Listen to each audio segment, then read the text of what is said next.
All right. Hello, hello. How you doing, sis?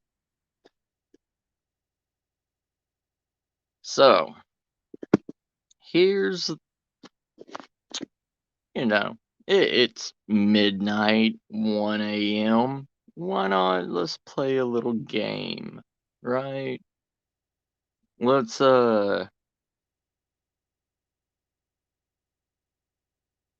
I got this little zombie survival game called Zombie Smarts. So, there is four categories. There is Zombiograph, there is Zombie Mania, Brain Eaters, and Undead or Alive. So, my idea is we'll just play a quick little game, maybe an hour, maybe a little bit longer, depending on how you like it or not. And if we do like it, I will start playing, we'll start doing a game night. Survival based, whatever, you know? So, in this, hey country boy, how you doing, brother? So, in this game, there's movie trivia, but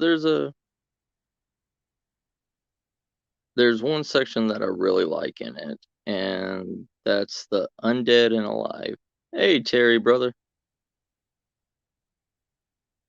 Yeah, there's one section that really got me, and it's the undead or alive, and it's survival facts and stuff like that. Of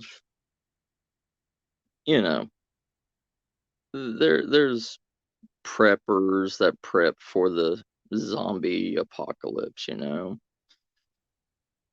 Hey, CR, how you doing, brother?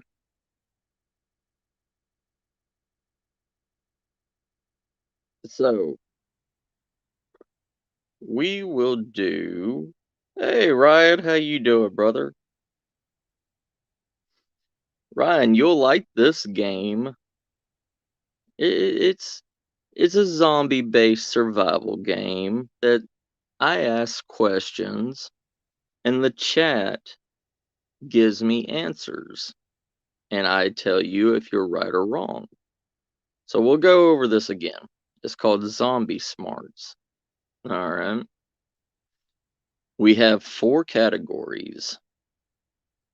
I'm glad to hear that, Ryan, bro. I'm glad to hear that. So the four categories is Zombieograph, Zombie Mania, Brain Eaters, and Undead or Alive.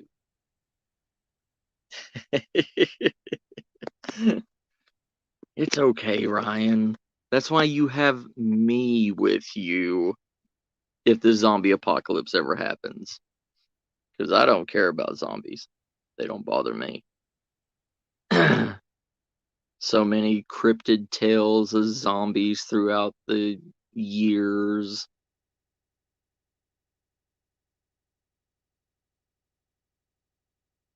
Yes. Yeah. Monster Radio is Ryan Tremblay, my blood brother, and Whisper to a Scream cryptid podcast.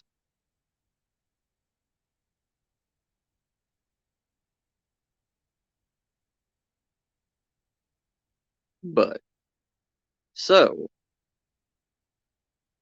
let me give you a little description on each one of these categories, and I will let you all choose what category you wish to have a question from. So, Zombieograph. It's a significant moments in zombie history, movies, literature, you know, real world, historical moments, stuff like that. That's number one. Brain eaters. Grueling questions for zombie gurus. That's number two. Hey, Tryon, how you doing, brother? Hey, Bigfoot, how you doing, brother? Number three. Yeah, Tryon. It's a little zombie knowledge and survival game and everything that I picked up. And their questions. Zombie mania. The modern phenomena of the living dead in culture. Then, number four, the one that I love, survival strategies and post-life preparedness questions. So those are the four categories. We got number one, zombieograph. Number two, brain eaters. Number three, zombie mania. And number four, undead or alive. And if we like this game and everything, then I'll start having people come up on the chat, and later on, then we'll start doing more survival games and knowledge games later on. But so I will leave it up to the chat. Y'all tell me from 1 to 4, whichever one gets the most votes, I'll ask that question and y'all give me an answer. And I will see how well y'all do. And I'll even guess. So.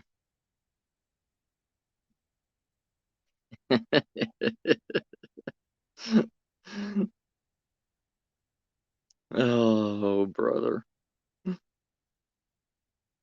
Oh, yeah. So, from 1 to 4, what questions do you want to guess at? I'll give y'all a minute, and whichever category has the most votes wins.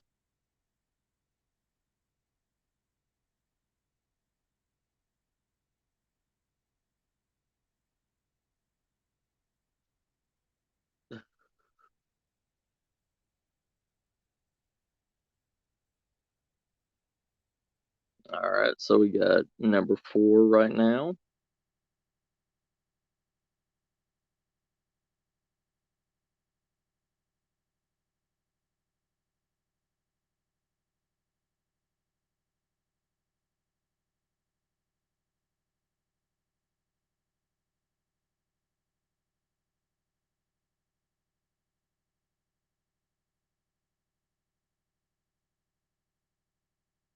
All right, 2 for number 4.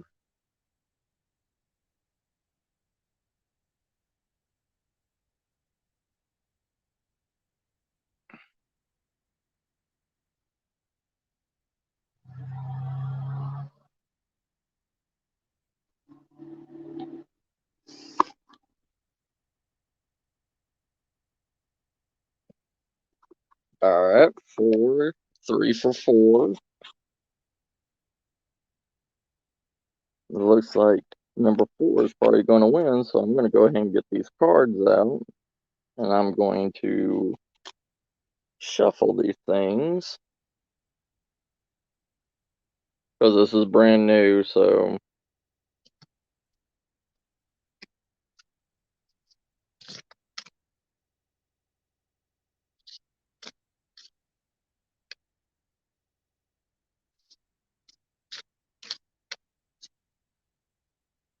Do.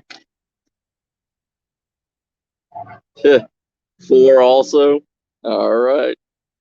So I guess we'll go with number 4 since everybody wants that.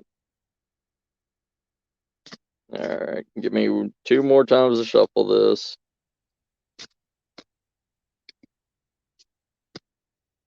Alright, so I'll just pick out of here. Alright, so here is the question. Everybody ready? Give me a thumbs up if you're ready for the question.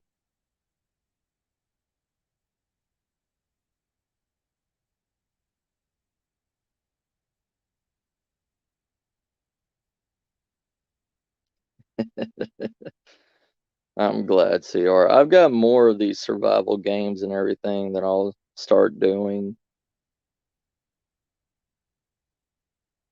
All right. Okay. So here's the question. What is the best weapon to use for shattering a zombie skull and destroying its brain? It's an A, B, C, and D question. A is a baseball bat. B is a crowbar. C, hey baby, you okay? That's my dog. She's got allergies right now. Okay, C is a sledgehammer and D is a golf club. So what is the best weapon to use for shattering a zombie's skull and destroying its brain? A is a baseball bat, B is a crowbar, C is a sledgehammer, D is a golf club. All right, we got an A, we got a C.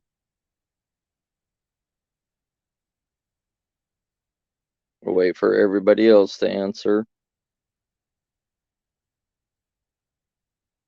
So you're going with C, CR?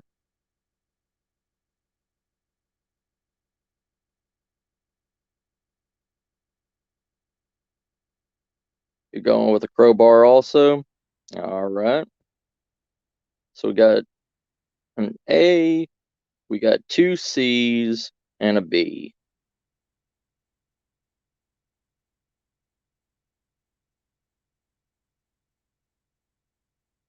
That is true, but you also have to have the strength behind it too.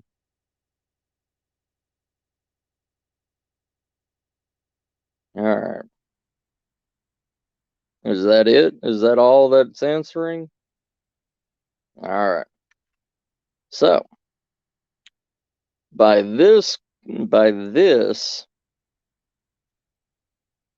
answer is, well,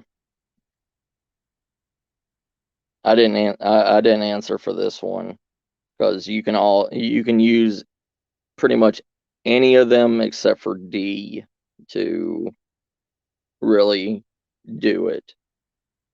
But the answer is B, crowbar.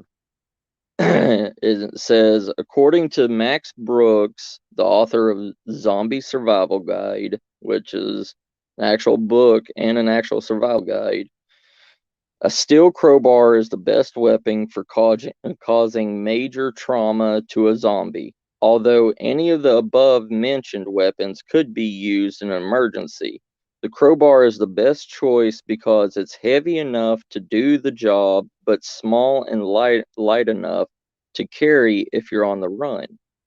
It can also be used to pry open doors, move fallen objects that might block your escape. A baseball bat would be our second choice. A sledgehammer is too heavy. You might become exhausted after clobbering several zombies in a row, and a golf club is unlikely to crush a skull and might break after one good swing. So, see, that's why I like this game, because it gives you an answer, but it also gives you a in-depth opinion on it also.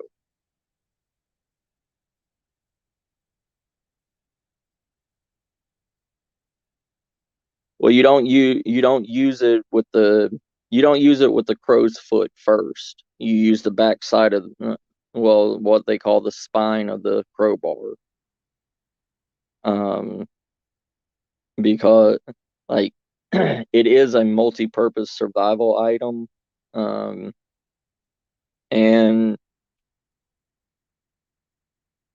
like if you use a crowbar, you use the spine of it, and you can not only just bash a zombie's head in, but you could also bash other people's heads in, other humans. You could bash a wild animal or a feral dog's, body. You could break bones with it. Oh yeah. Oh yeah. Yes, ma'am. Yes, ma'am, Cassie. All right. So that's just you know, the tip of the iceberg of this game. So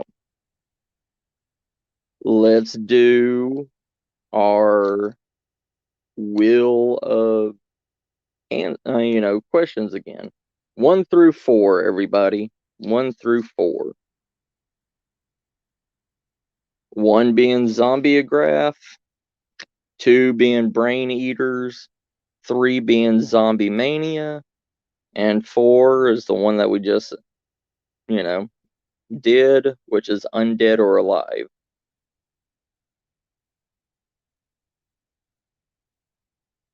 I will leave it up to y'all. Whatever gets the most votes. All right, we got another 4.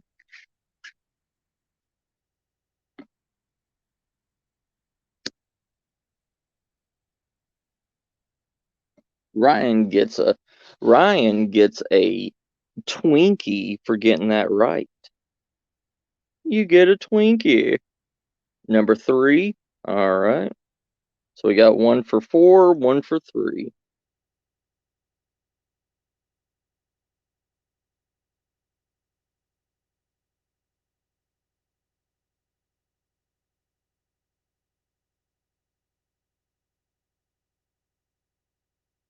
I actually have that zombie apocalypse guide. I've read it a few times. Yes, you get a deep fried Twinkie, Mr. Ryan. Hey Mo, how you doing, brother?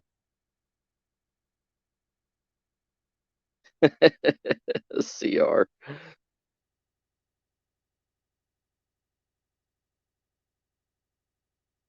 All right, so we got 2 for 4, 1 for 3. All right, Mo.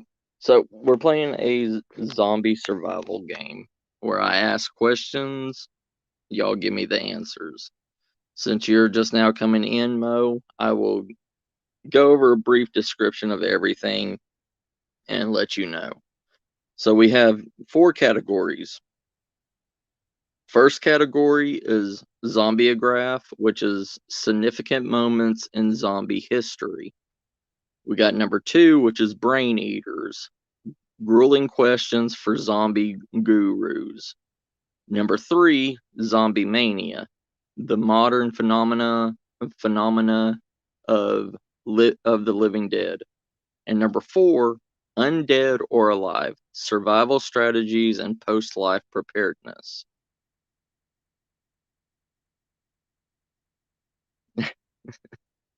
So I ask everybody what category that they want. You give me a number between 1 and 4, and the one that has the most votes, I ask a question from that category. And then y'all give me an answer.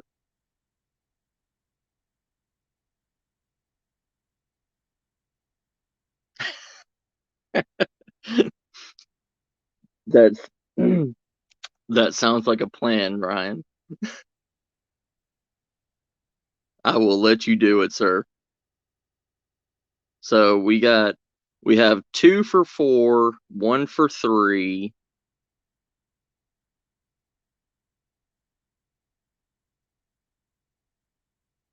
Just waiting on everybody else to give me a number.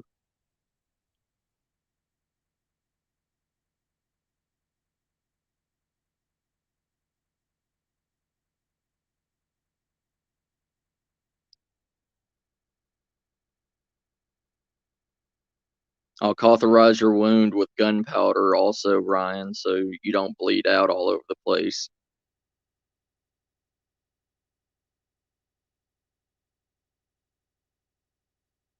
Cauterize it with gunpowder and moss on top of it.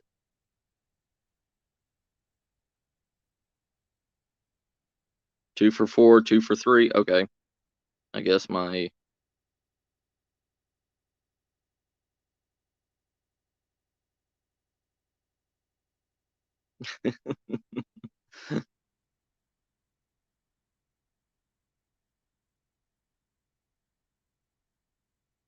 So we need a tiebreaker. Cassie, do you want to put in, ma'am?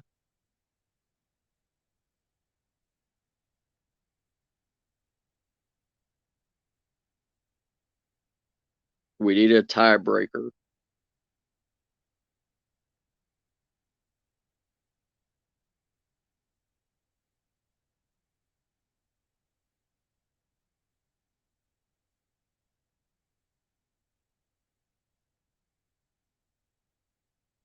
Or Mo. All right, so three. Mo, do you want to put in real quick?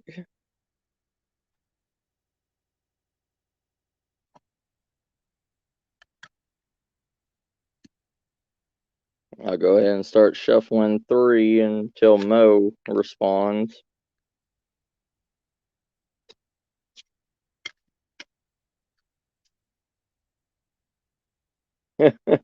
45.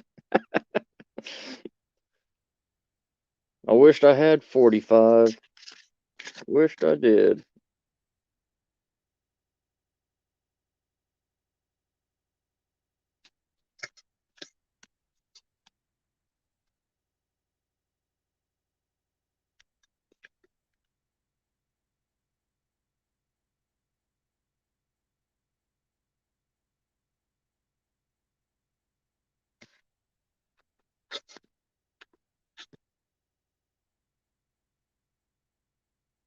Yeah, that's true, Terry. That is true.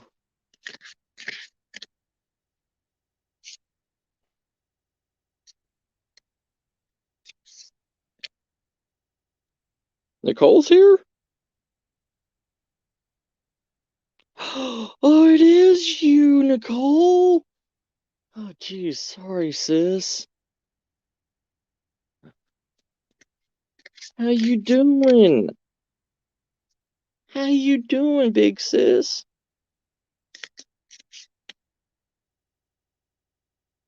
All right. So I got three all shuffled and everything. So the question,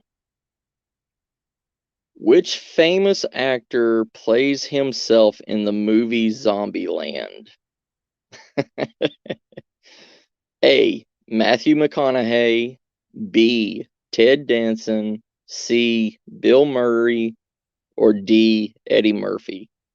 I already know this answer, so I'm not gonna reply.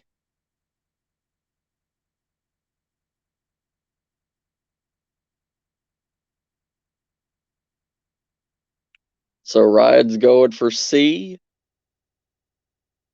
Nicole's going for C.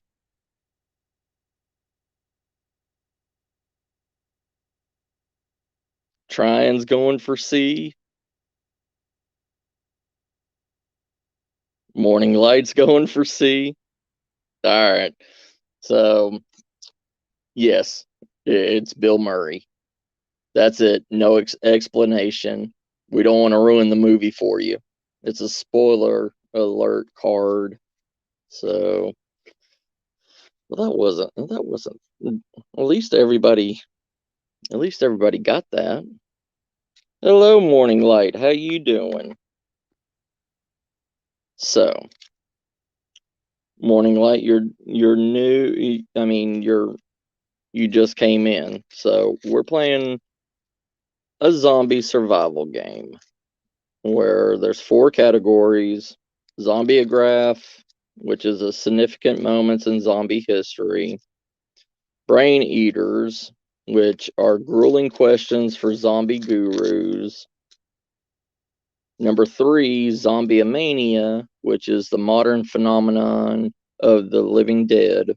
And number 4, the undead or alive, survival strategies and post-life preparedness. So, thank you for stopping in, Morning Light.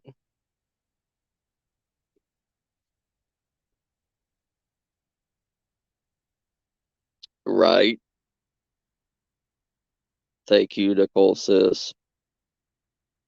It's okay. It's okay, big sis. All right. Like what Terry did. Everybody gets a number between 1 and 4.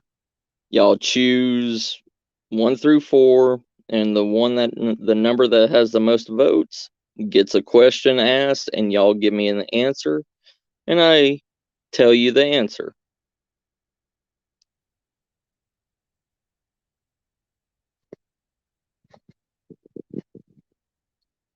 So we got Terry with 4. Hey girl, how you doing?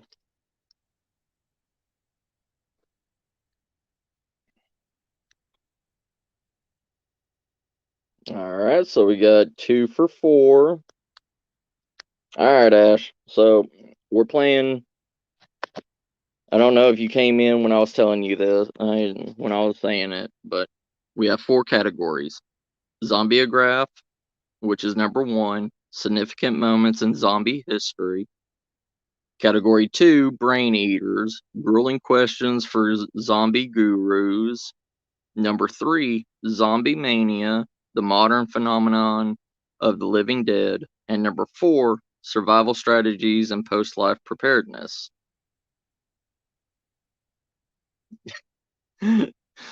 I'm playing a zombie survival game between, at the time where, it's all scary. Like kids sitting around, campfire telling each other scary stories. So you get to choose between 1 and 4, and the one that has the most votes gets a question asked, and y'all get to choose one of the answers, and I tell you what the answer is, and then you know,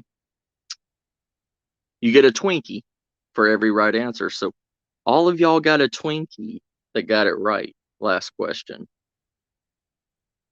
So I will let everybody, we got 2 for 4, 2 votes for 4 right now. Good night, Nicole, sis.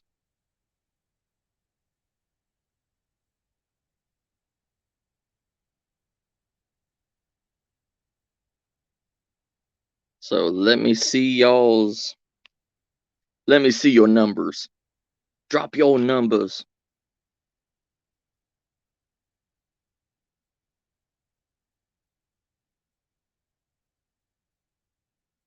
The Twinkie keeper. The keeper of the Twinkie.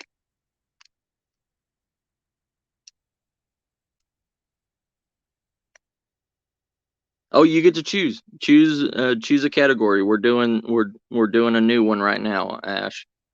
So we got 3 for category 4. So you get to choose between 1, 2, 3, and 4 for a wagon wheel.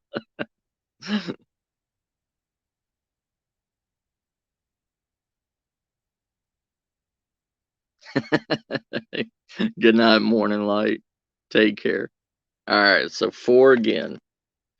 All right, so let me get these out. Let me shuffle them up.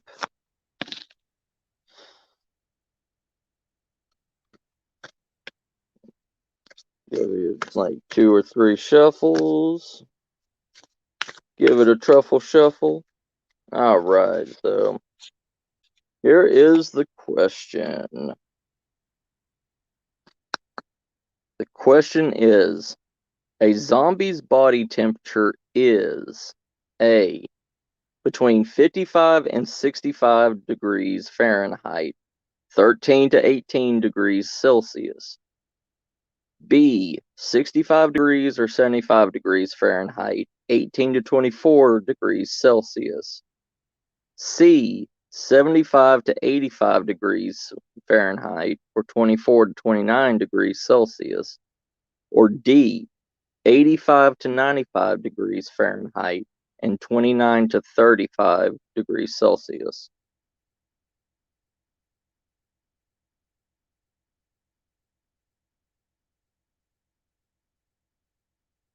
I'll let you all think on that.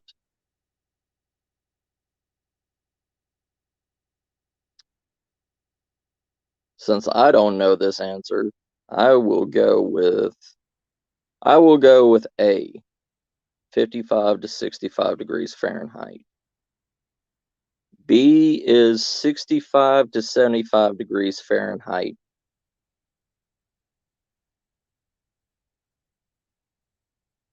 All right, so you're going to go with D. We have one for B, one for D.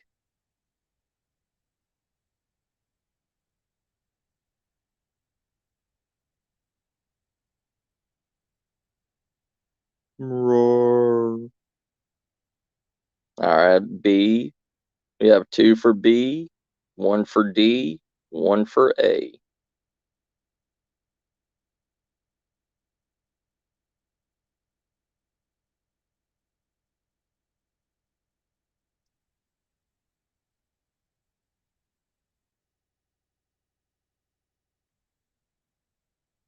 See, I believe D would be during the transformation from a human to the zombie, because that's at the peak of the mutation in the human body.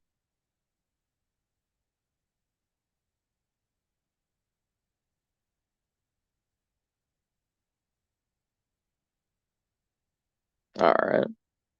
So we got two for B, two for two for A.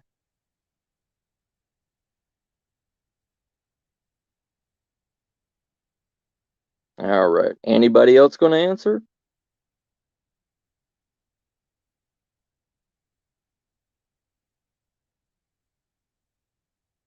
5, 4, 3, 2, 1. All right. Beep. The answer is, wow. The answer is B, 65 degrees to 75 degrees Fahrenheit. The scientists at a federal vampire and zombie agency, the FVZA.org. Hey, that is here in Texas. The FVZA is here in Texas. I've seen a billboard sign for that. But this agency have found that a zombie body temperature hovers between 65 and 75 degrees Fahrenheit. Their bodies are warmer than one might imagine because the process of decomposition generates heat.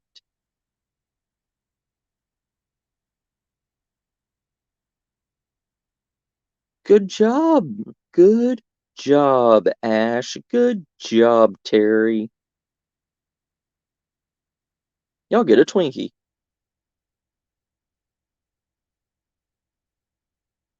See, I'd imagine it was A, but yeah, I mean, because of the process of decomposition from the inside. Yeah, I could see. I could see. Yeah, it actually does make sense. Because, I mean, they're literally just walking, compost heaps. Hey, Shelly, how you doing?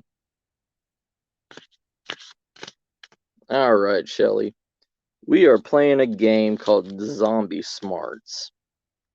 There's 4 categories: Zombieograph, significant moments in zombie history, brain eaters, grueling questions for zombie gurus, zombie mania, the modern phenomenon of the living dead, and Undead or Alive, survival strategies and post-life preparedness. So Zombiegraph is number 1, Brain Eaters number 2, Zombie Mania number 3, and Undead or Alive number 4. You just walked in on the new question, so y'all get to choose between 1 and 4. Whatever number gets the most votes, I ask a question, and I give you different choices. Y'all give me the answer, and I will guess also with you, and we will tell the answer afterwards. And if you win, you get a Twinkie. Imaginary Twinkie, but you get a Twinkie. Yeah. Well, yeah, I mean they're decomposing, so it's gonna smell like roadkill that's sat out for, say, at least 24 hours. But it's gonna be a continuation of that smell. It's gonna be worse because of the heat building up inside of them, and also the decaying on the outside. CR. Yes. Twinkies can survive the apocalypse. And besides, why not play a zombie game and give out Twinkies as a prize, Hint, hint, Zombieland.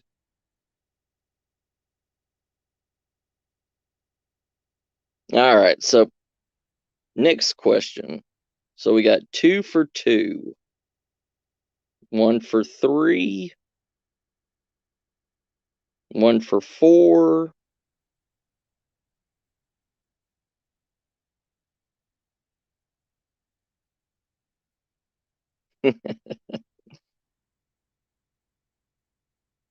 All right, so we got 2 for 2, 1 for 4, and 1 for 3.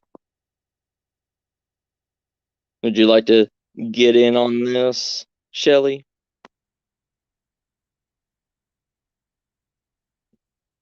Your vote matters in this.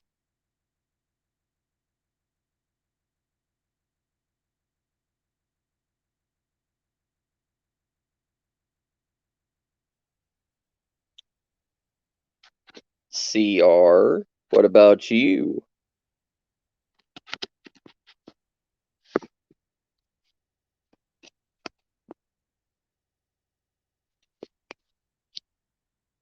You got to give me a number between 1 and 4, Shelly.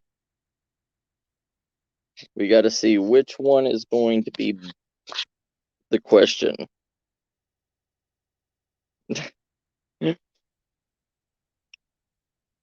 You said 1. Yeah. All right, so 3. So we have 2 for 3, 1 for 4, 2 for 2. We need 1 to break the tie. Has everybody answered? Shelly, Terry, CR, Ash, Cassie. Oh, trying. Yeah, everybody asked. Crap. All right, so 2 for 3 and 2 for 2. All right.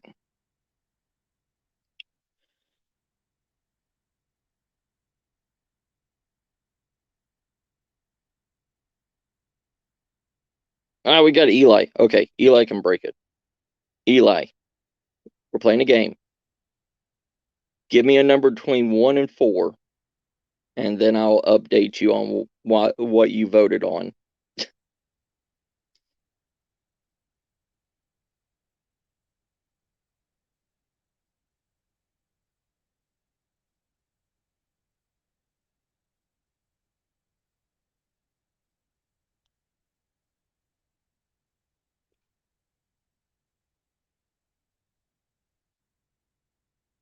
Eli, choose one through 4. Give me a number. 1, 2, 3, or 4. Right now, Eli. Choose a number between 1 and 4.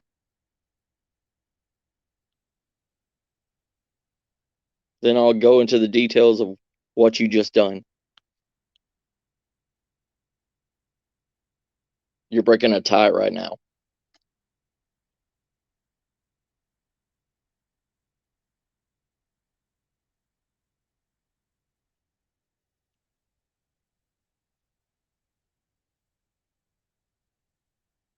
Two. Damn it, Eli.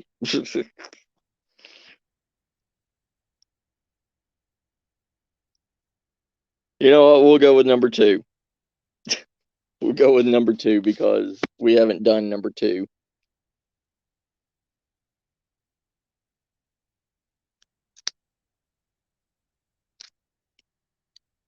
Alright, so I got the number. We got a 3-way. Yeah. Yeah, we're going with number 2. Screw it. Then we'll do it again.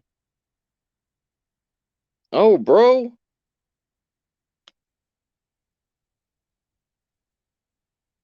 You take care of yourself, man. Right, Ash?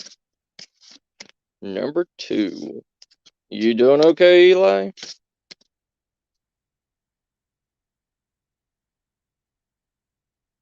Well, stick around, brother. Stick around and just listen.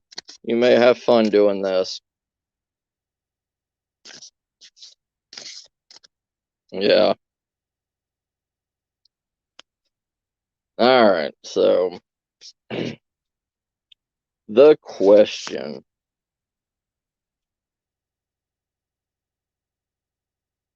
Zombie Q. This is a true or false question, okay? Hey, Rip Curl, how you doing, brother? This is a true or false question. Zombies cucumber is a nickname for the plant Datura stratmonium, which is often used in zombie powder in New Orleans. True or false?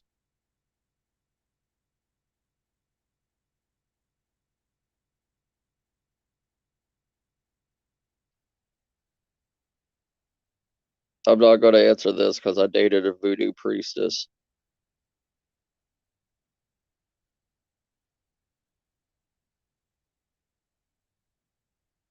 Oh, I'm doing good, Rip Curl, brother.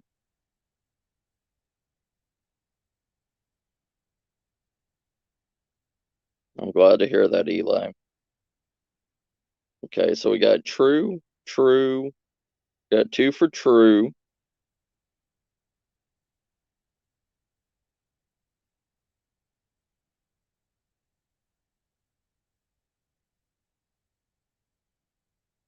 Four for true.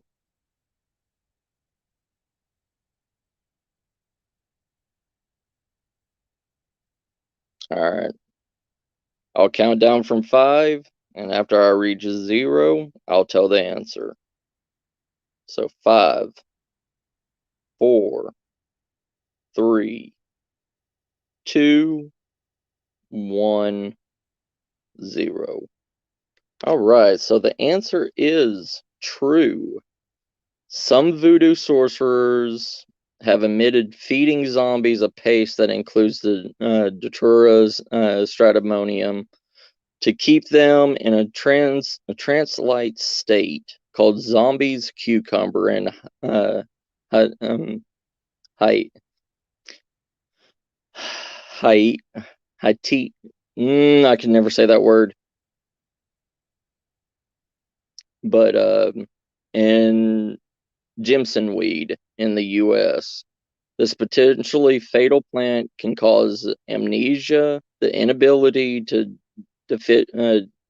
differentiate reality from fantasy, high fever, elevated heart rate, bizarre, and even violent behavior, the hypersensitivity to light, all of which might strengthen a victim's belief that he or she has been magically transformed. Parentheses, don't feel bad if you missed that one. We thought zombie cucumber was a nickname for something else also. Parentheses. Yeah, you all get a Twinkie. You all get a Twinkie.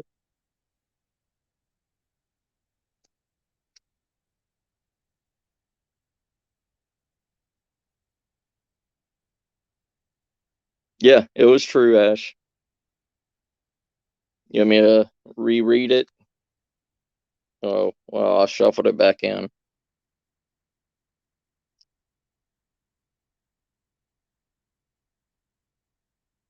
It's a it's a cousin to the cucumber plant. It's a part of the gourd family, Shelley. Um, yeah, it's a small, kind of like a watermelon cucumber from Mexico.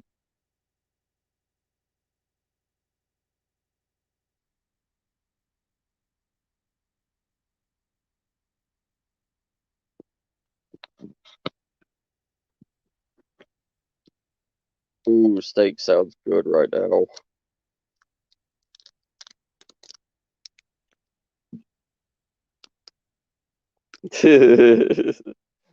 Oh, I know.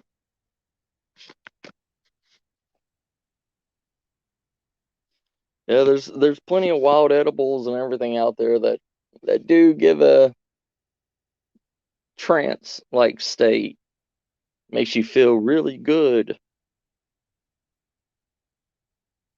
All right. So Rip Curl, Eli, we are playing Zombie Smarts. There's 4 categories. There's Zombieograph, which is significant moments in zombie history.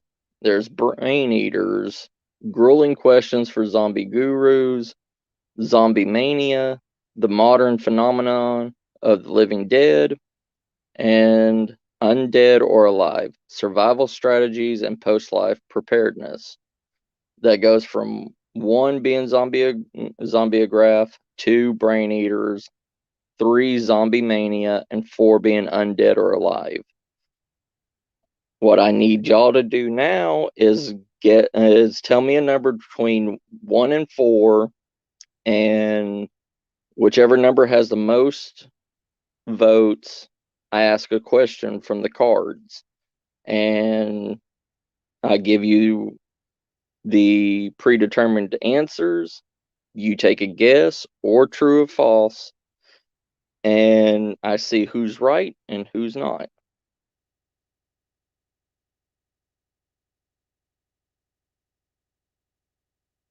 All right.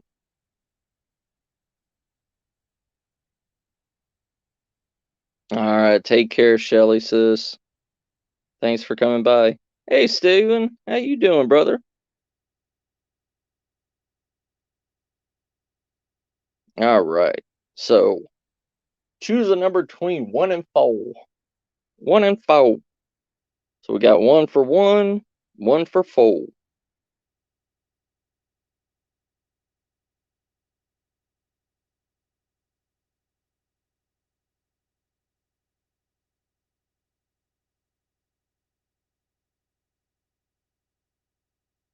That's 17. Got 2 for 1, 1 for 4. Oh, Steven. Got 3 for 1, 1 for 4.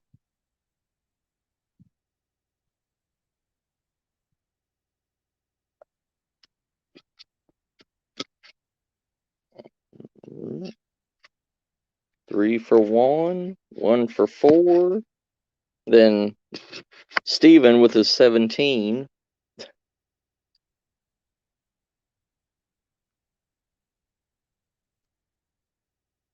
1 is the loneliest number. Ain't that right? We got 3.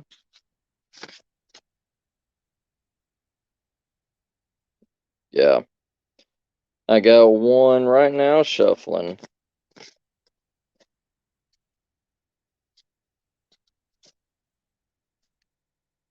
Alright, alright, question time.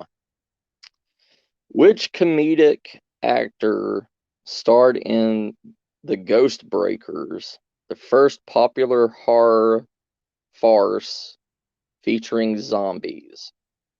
A. Bob Hope. B. Peter Sellers. C. Jerry Lewis. Or D. George Burns?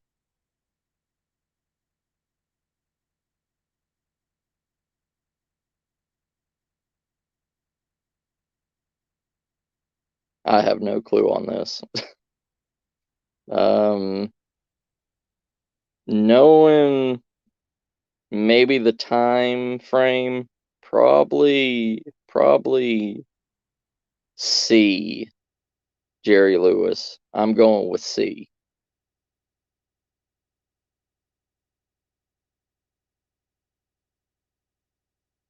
Yeah, this is way before. All right, we got 1 for A.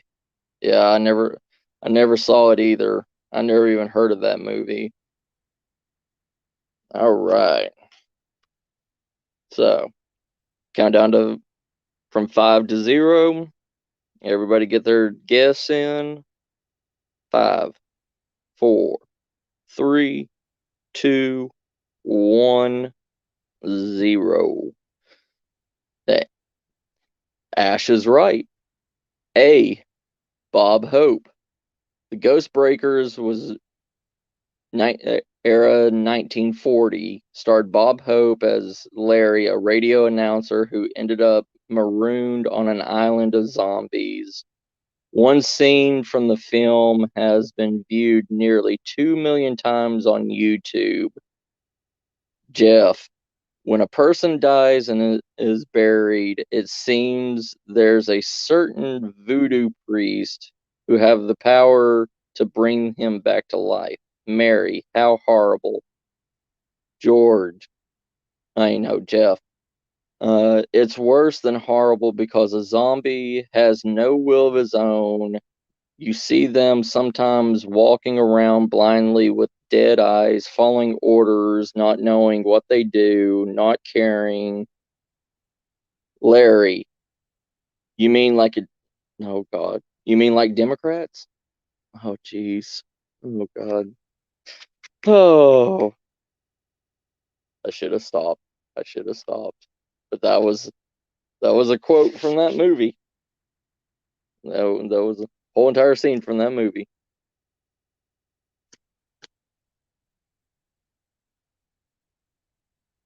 Good job, Ash. Good job. You get a Twinkie.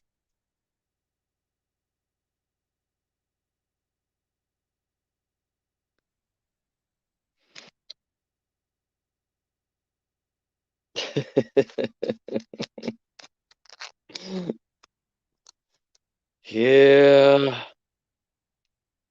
Yes, sir, Terry. All right. So let's let's get y'all.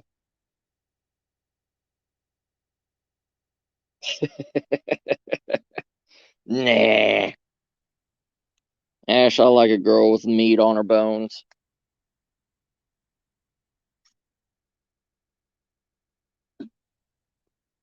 All right. 1 through 4. Give me a hit.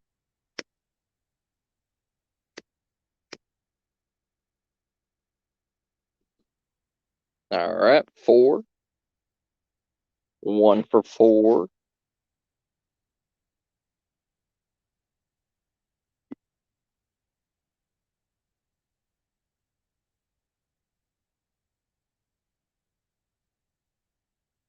1 for 2.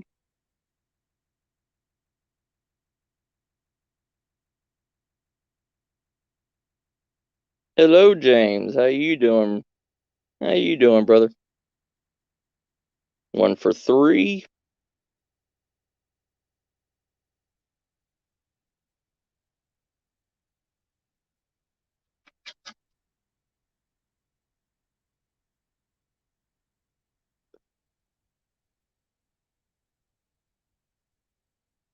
One for 4, 1 for 2, 1 for 3.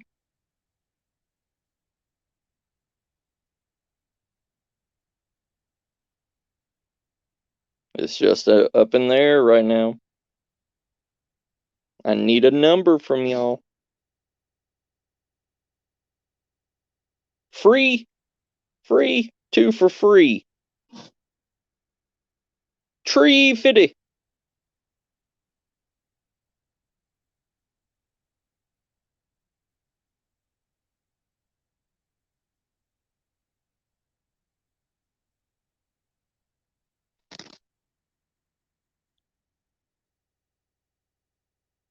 Right. Alright, anybody else guessing? Or is 3 taking the cake? I'll count down from 5. 5. 2 for 3, 2 for 2. Hey, Sammy. How you doing, girl? Sammy, give me a number between 1 and 4.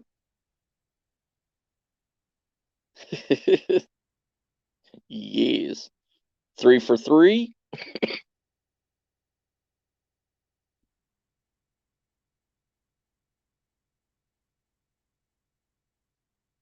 Rip Curl's got a 1. So we got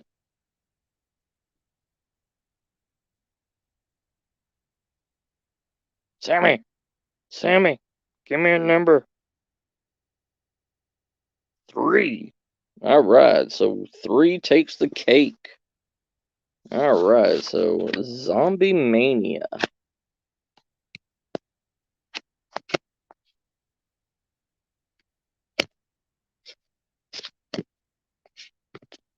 All right. Let me get these things out. Let me shuffle, shuffle. Truffle, shuffle.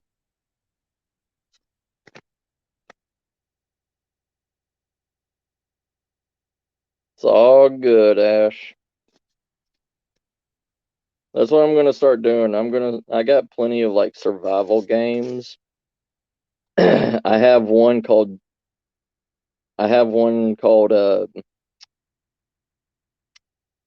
Oregon Trail, like like actual organs, and that's more of a I'm going to invite people up on panel to play, and you're having it's during the Oregon Trail, but during the zombie apocalypse, and I need to know like because you can actually have up to 6 people playing it and see who lives and who dies. Oh, I know, trying. All right, so here I'm doing good, Sammy. How about you, sis? All right, so this is a true and false question. Question: the creators of the Resident Evil video game series are planning to open a zombie theme park that will include a haunted mansion, a flying umbrella ride, and a roller coaster called the Hive. Is that true or false?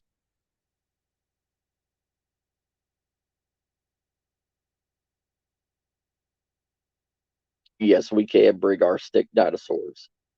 Sticky dinosaurs.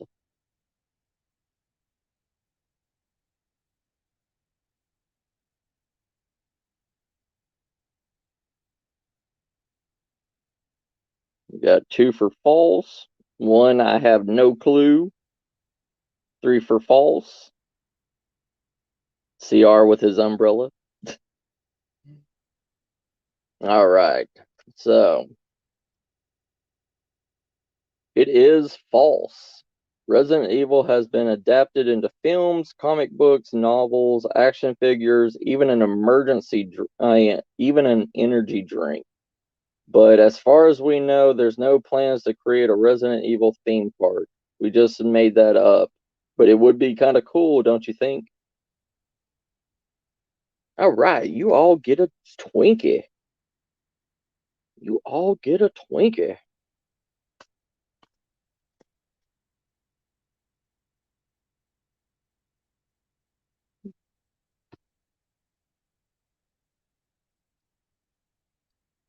Brain. Brain.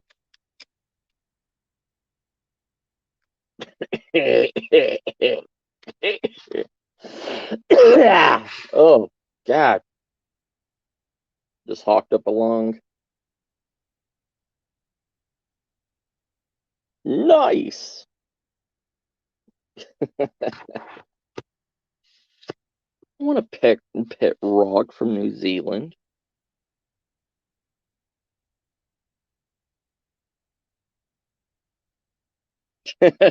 James. All right, everybody. Question time. 1 through 4. Give me a number.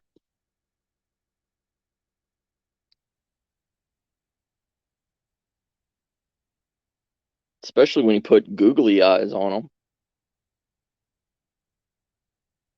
I went to Vegas and they had like old cigarette vending machines, but it was called artist machines, and it was like artists, like local artists and everything, and $5. It was $5 for a piece of art that was made, and I put it in, and I pulled the randomizer, and I got a rock, and it had a little sweater knitted onto it and glued on, and it had googly eyes. And I got drunk, and I forgot it in a nightclub. 1 for 4, 2 for 4.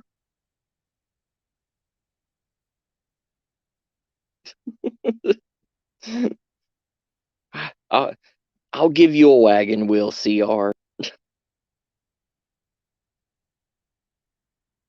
2 for 4, 1 for 3.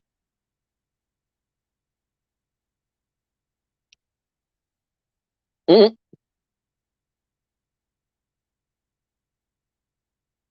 She strikes a hard bargain.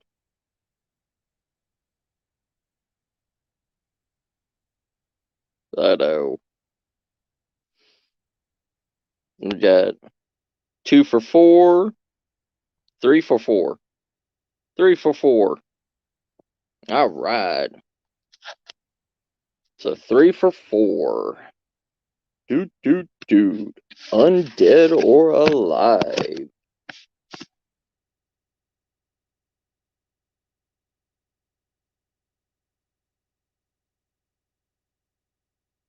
Doot, doot, doot, doot, doot. Da, da, da, da, da. Undead or alive?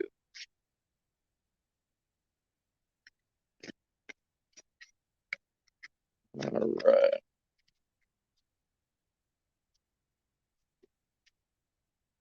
Here's a true or false question. True or false? If a zombie bites and breaks the skin of a loved one, you should kill that person immediately. True or false?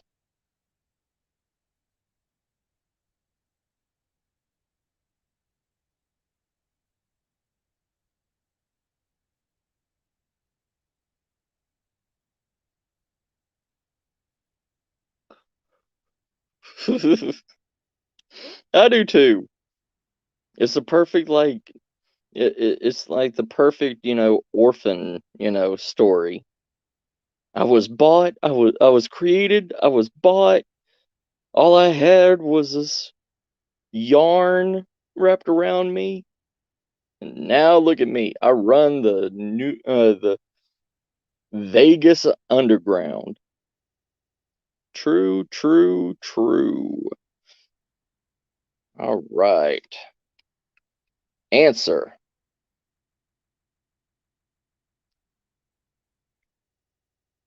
I'll wait for Ash to answer. And CR. And Steven. Right.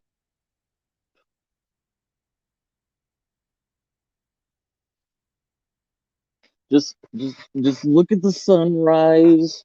Don't even look what's behind you. Okay, you said true. Okay, yeah. CR, you said the same thing. True. All right. And the answer is true. By most accounts, meaning various websites, Romero movies, and selected zombie novels, the incurable zombie infection rate is close to 100%, and more than a few people have been bitten by their infected parents, children. Oh, no, more than a few have been bitten by an infected parent, children, best friend, or significant other because they didn't have the heart, guts, or brains to do away with them when they had the choice. Your only option is to immediately kill and re-kill the person to save him or her from becoming a shambling brain eater and turning on you or another.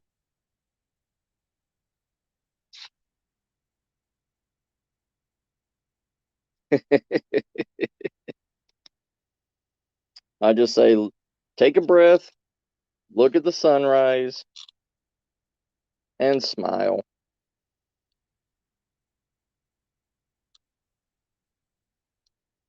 All right. All right.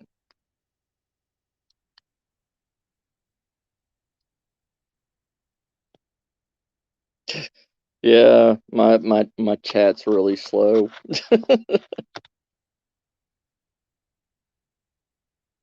All right. Y'all want to hear another question? Give me a number. Friends don't let friends become zombies.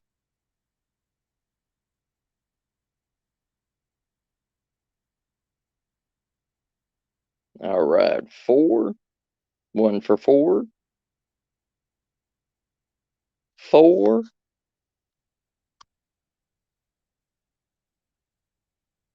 1.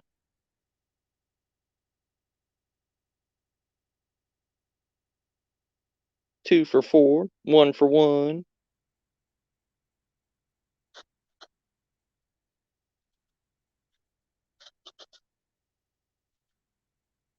Isn't this fun late at night? Only thing that's missing is like a campfire in the middle of the woods. 2 for 4. 2 for 1.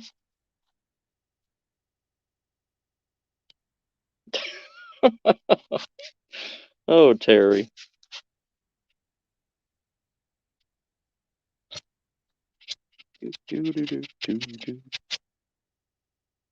We need a tiebreaker, people. We needs another number.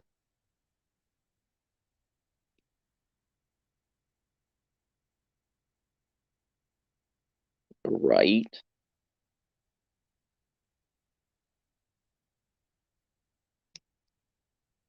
Uh, 4. 4. Sheila, how you doing, my goblin queen? All right, so we're going to go for 4 again. I know, she's like a Pokemon. Something rumbles in the bush. A wild Sela appears. Wild Goblin Queen appears. No, it's never too cold for campfires.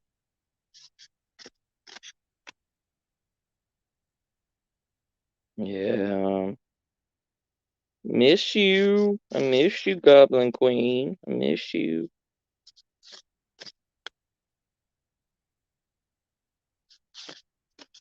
All right. Question time.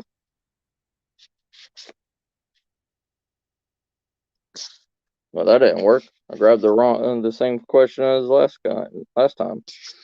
Okay, time to reshuffle again. Right. It's a shiny goblin.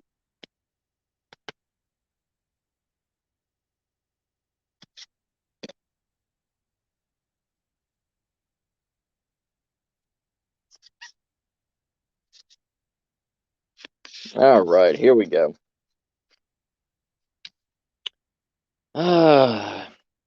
Question.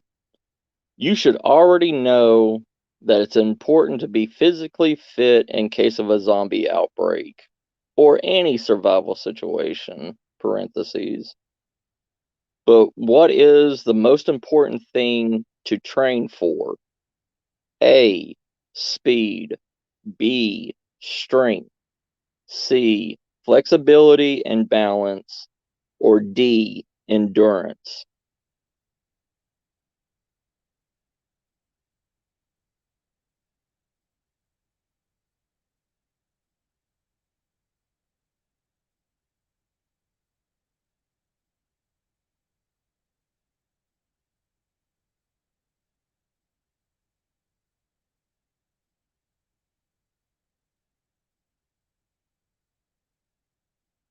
We got all D's.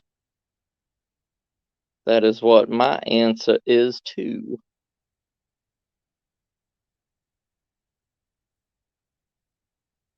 Terry, CR, what's y'all's opinion?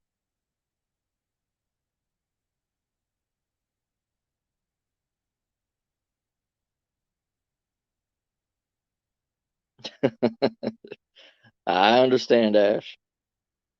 Steven goes with speed. So A, do that cardio.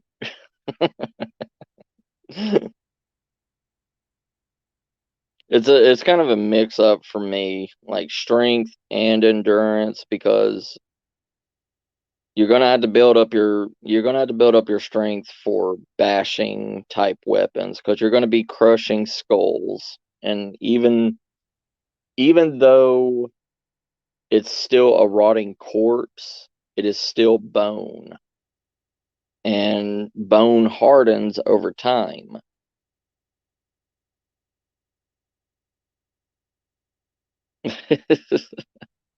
All right. So, answer is D, endurance. Speed kills, sure. You can sprint away from a zombie, but once you're out of breath, it will catch up to you and devour you. Strength only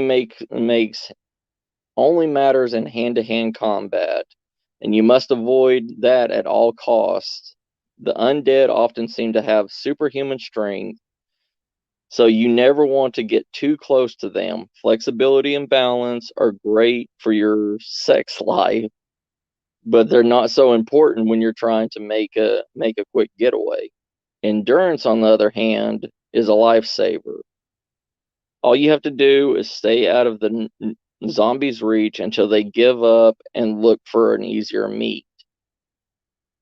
If you can jog for several miles, your chances of escaping go up exponentially. Yeah, speed doesn't matter. Right, trying. Yeah. I mean, you really need all of them in a zombie apocalypse. I mean, it's just it's one of the one of the things that people need to work on. Say you're a YouTuber that plays games all day long. Oh yeah.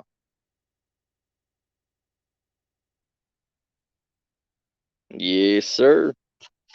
But you know, it's one of the things also, strength, yes, strength is more for hand to hand against normal humans, but wielding weapons of blunt caliber, it's like hitting a brick against a brick. You need to have more strength on one end than the other end.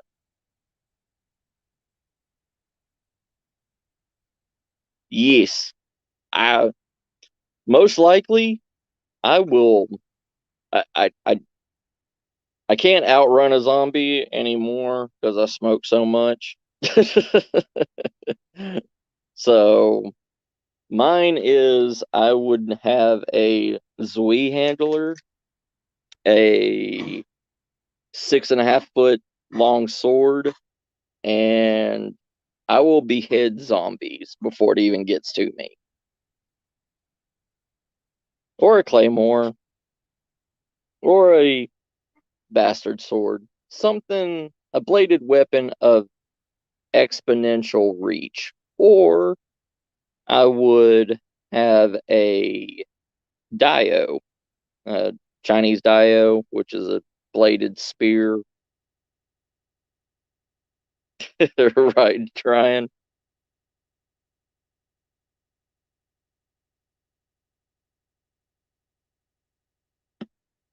That is true. You just have to run faster than the other person. Yeah, halberd would be awesome too. Anything that has weight and a blade works.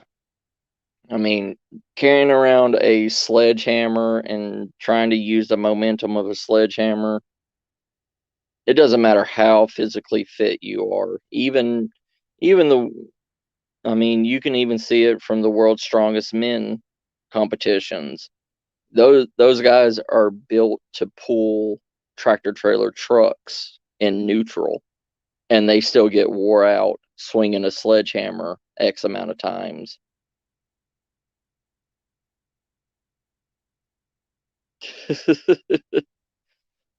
Yeah, I would I would pull one of those Fabio smut novel pictures.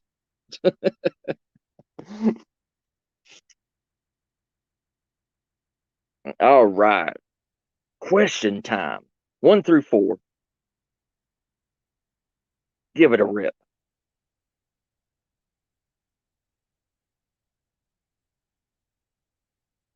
Oh yeah. I mean it. Yeah, there is smaller weight sledgehammers. They even have 2 pound sledgehammers, but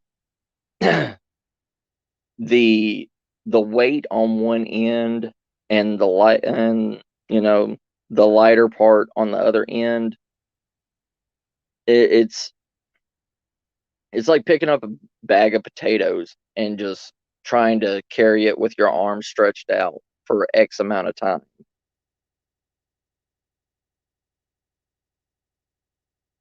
333. Yeah. We got tree.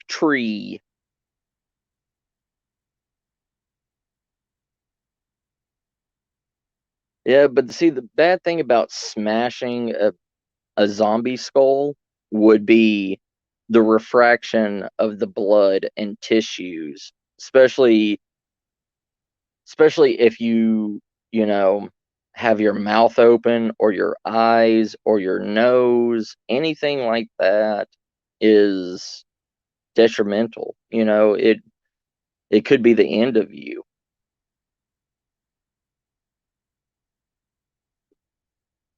Yeah. Yes, landmine. We got three threes, a 1 1, 1 2. Yeah, zombie goo. That's one thing nobody ever, like Walking Dead. Nobody, you see these people dirty as sin, stabbing and bashing skulls and everything like 3 feet away from the zombie that they just bash the head in or stab through the skull or whatever. Just pulling the knife out the way that they do, yeah, the blood cauterizes, coagulates, but it still comes out as a gelatal, substance. If you pull that knife out the wrong way and the tip of it pulls out a piece of flesh or blood and it comes back at you and hits you in the eye or in the mouth or you swallow that, I mean, you're screwed.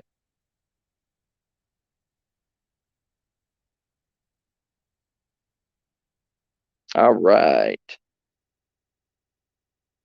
So we got 2 for 3, 3 for 3, 1 for 1, 2 for 2.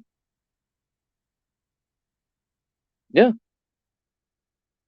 I mean that's one of the things. I mean, you have to, like, these people were eating with dirty ass hands.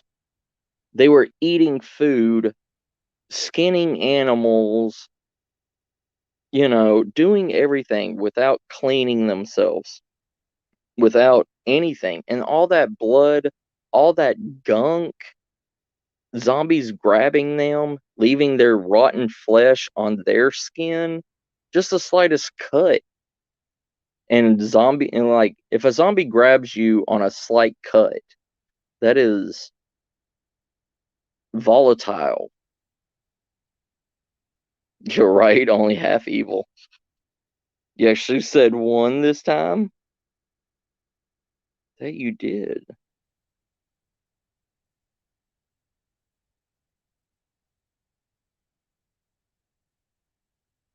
Where are we? Hold on. 3 3s, 2 1s, 2. All right, so 3 wins. We are going with Zombie Mania.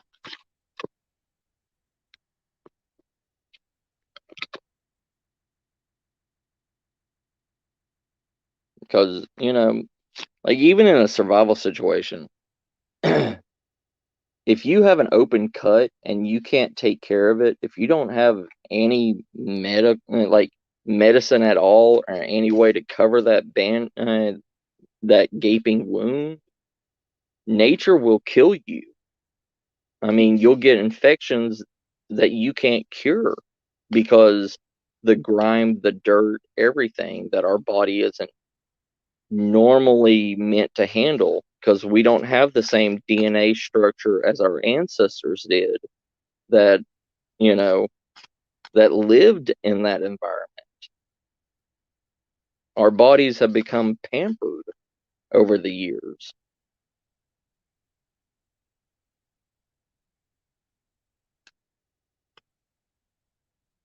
All right, so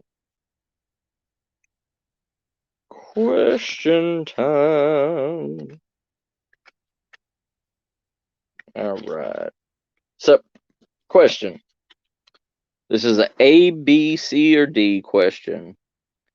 Which of these zombie movies is based on a true story? A. Owanga, Ouanga. B. I Walked with a Zombie. C. The Serpent and the Rainbow. Or D. White Zombie.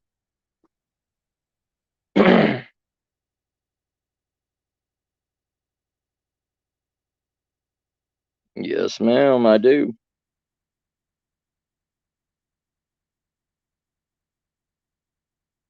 Oh, yeah, Ash.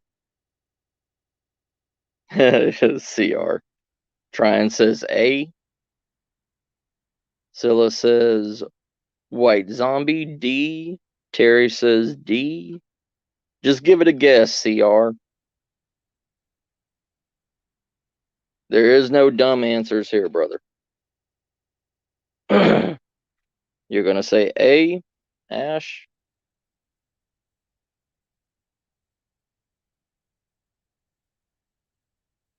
Steven says D.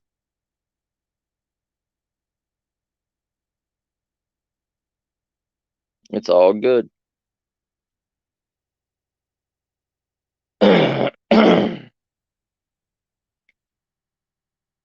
I'm mixed between D and B because I know there was a book written, I Walked with a Zombie. Well, something to do with a zombie. And it was about a story of Louisiana zombie that would come into town and get food and go back out into the bayou. But he wouldn't attack humans unless provoked. Ouija!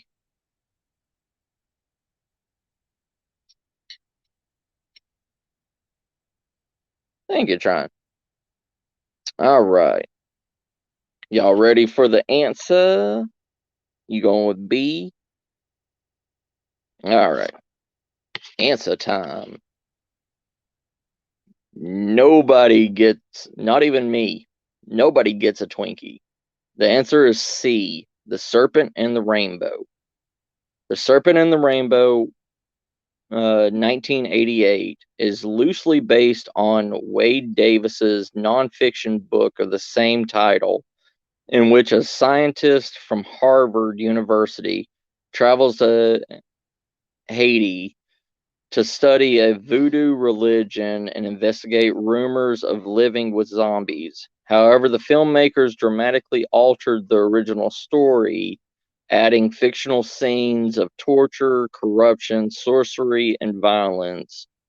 Angered by the changes, Wade Davis strongly criticized the film, calling it one of the worst Hollywood movies in history. Good one, CR. See, that's why I didn't go with C because I thought because of that exact thing. I thought it was fake. I didn't know that it was actually real. I didn't know that at all.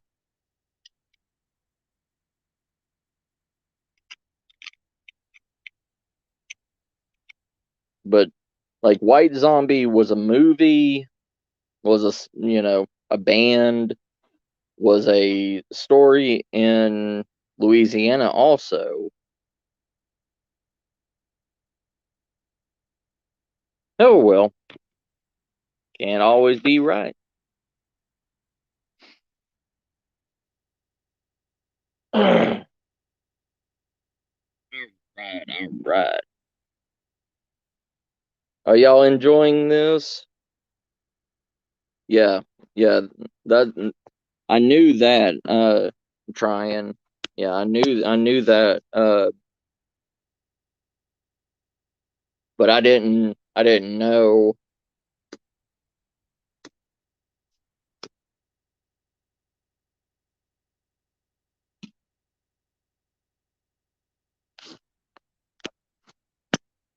Is y'all enjoying this?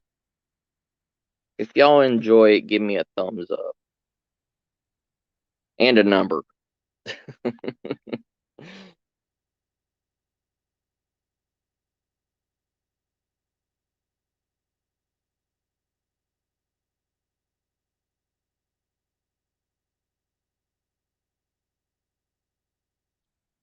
That I'm glad, CR. Thank you, Sid. We got 2 for 4 and 2 thumbs up. Thank y'all, guys. Thank you, brothers.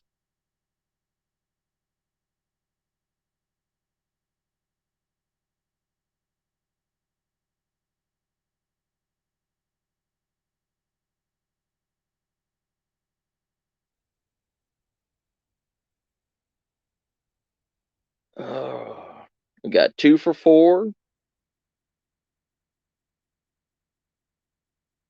Anybody else want to throw their numbers in?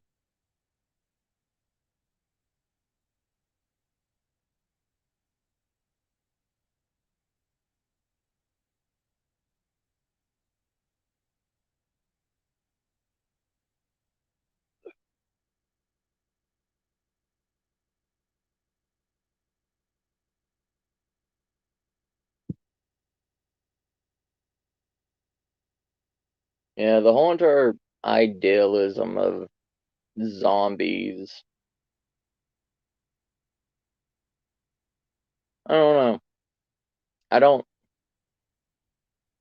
I don't fear a zombie apocalypse.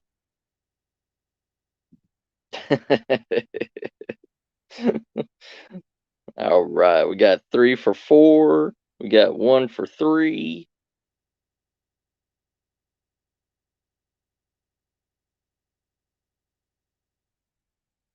See what everybody else says.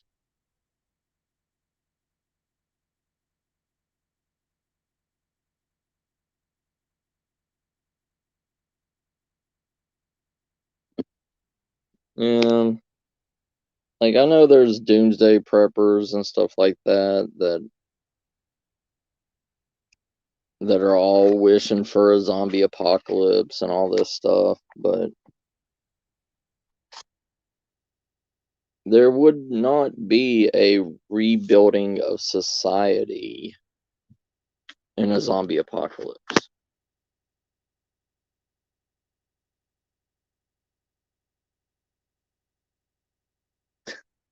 Thank you, Terry, brother.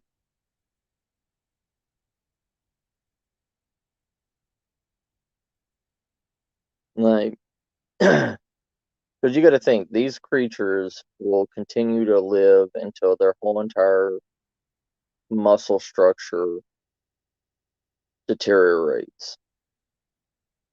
And at the rate of how many people is in this world and how many people get turned.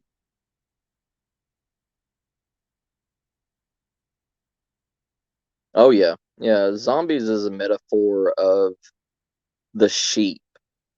That's what society has called zombies. I mean, it's literally called the undead, you know?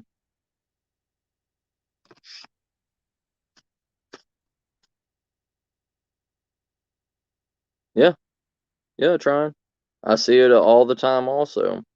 I I see it everywhere.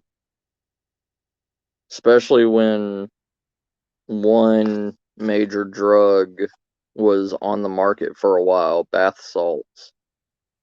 That affected society so bad. Yes, yes, Terry.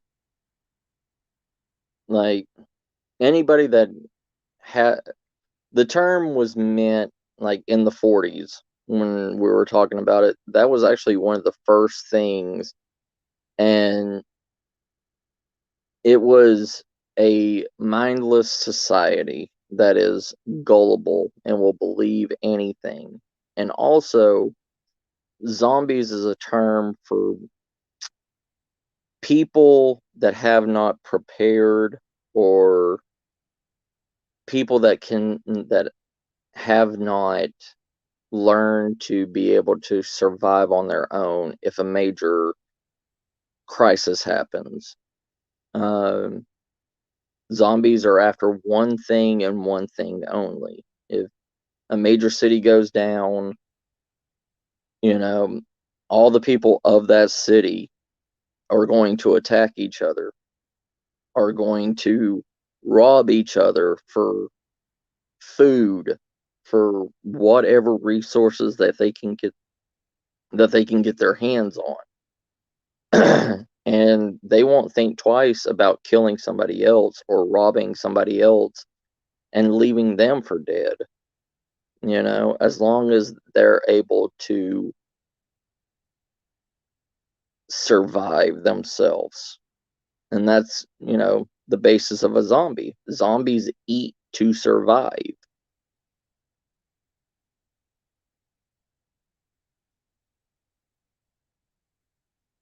Yeah, Tron. Yeah,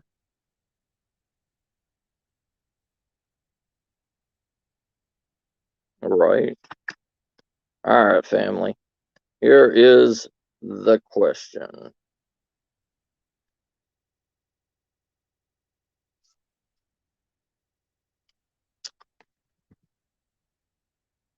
Question time. All right. True or false? True or false? When Canadian mathematicians at Carleton University and the University of Ottawa analyzed the effects of a hypothetical zombie plague, they concluded that an outbreak would be catastrophic unless the zombies are destroyed quickly and aggressively. True or false?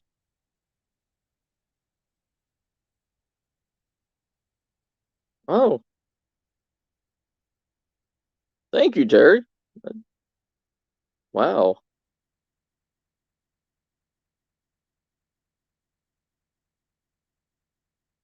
We got 3 trues, and yes, I agree with y'all 100% true.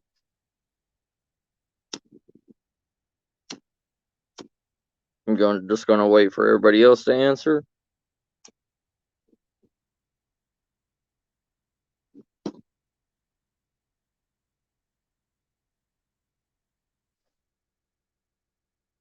All right. So, yes, the answer is true. In the article, when zombies attack, mathematical mathematical modeling of an outbreak of zombie infection, the authors summarize their findings. Quotation marks. A zombie outbreak is likely to lead to the collapse of civilization unless it is dealt with quickly. While aggressive quarantine may contain the epidemic, or a cure may lead to the coexistence of humans and zombies, the most effective way to contain the rise of the undead is to hit hard and hit often. As seen in the movies, it is imperative that zombies are dealt with quickly, or else we are all in a great deal of trouble. All right, Stephen, no problem. Yes, they are trying, because you can imagine it at any flavor that you want. It's like, ooh, hot cocoa Twinkies. Mm. But I just don't understand. I mean, that is a lot, that is a common sense answer. But the thing is like the epidemic that we had, that we're still experiencing today. All right. It's one of the things we had to wait for people to we had to wait for scientists to realize what it is, to do tests, to make a cure, to do this while people were still dying and not doing anything. And that's the exact same thing that would happen with the zombie apocalypse is an unknown plague would happen upon humanity, and us being humans and having humanity, instead of killing the infected, we we always try to create a cure, because that's in our blood, that's in our mindset, is to save, not to destroy, unless it's in war, you know?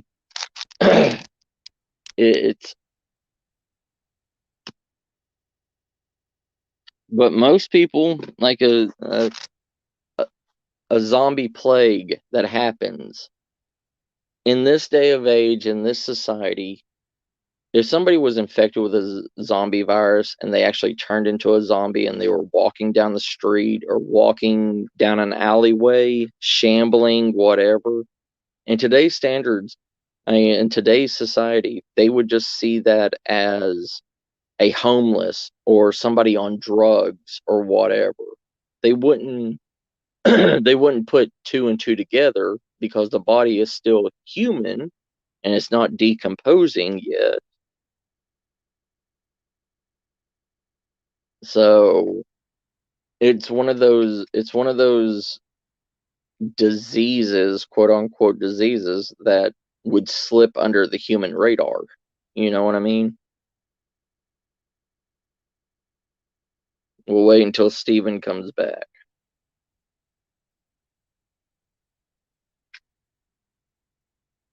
But like in England, when the Black Plague happened, you know, that's how the Black Plague spread so fast and so much and killed so many people, is because we couldn't, those people could not come to their senses to go ahead and relieve that person of their life in their suffering right then.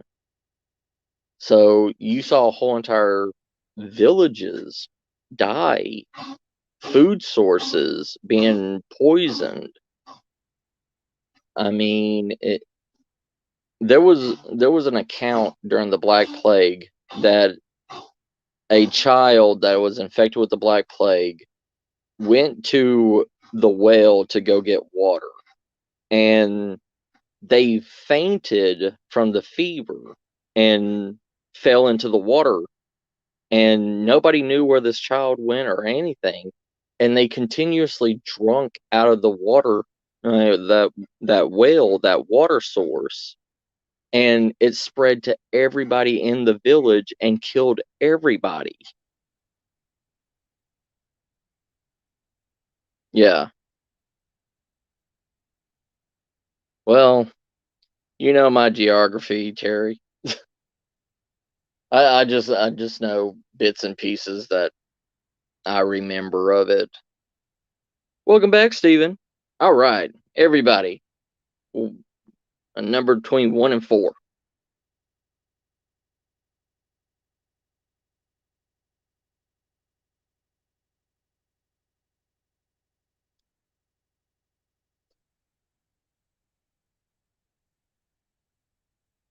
But yeah, I mean, it's just one of those things. It's like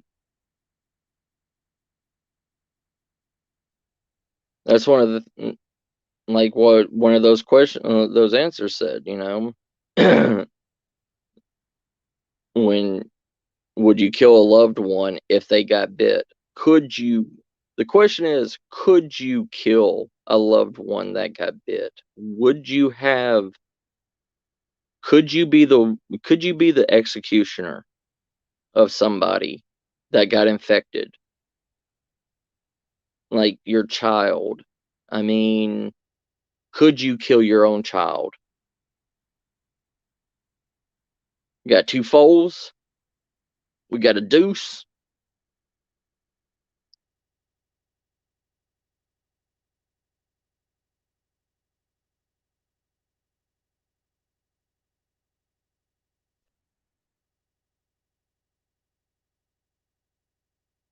It's like one of the George Romero movies where they were trapped in the mall, and the one guy had a wife and she was pregnant and everything. Then she ended up getting bit, and he said he would go and take care of her, and they all believed him and everything, and he ended up going into the basement and chaining her up. And when she finally turned into a zombie and everything, like, she gave birth to a zombie baby, and he started taking care of the zombie baby. Like, that was his, insanity.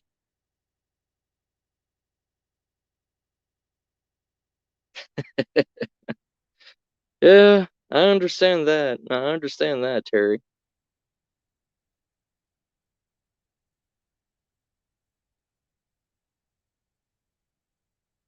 Yeah.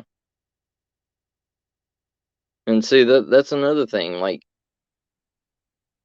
y'all can see how quick a sickness can spread and mutate. It's not all who knows? Maybe the first generation of the zombie virus, they may be slow, dumb zombies that may not be able to think well or whatever. But what happens later on down the road when these carriers of the virus are mutating inside, becoming something else? Because once they bite another living person, that sickness will mutate into somebody else and create a different breed of zombie. It's like, you know, any other sickness. It may affect people differently than it does other people. So got 2 for 4, 1 for 2.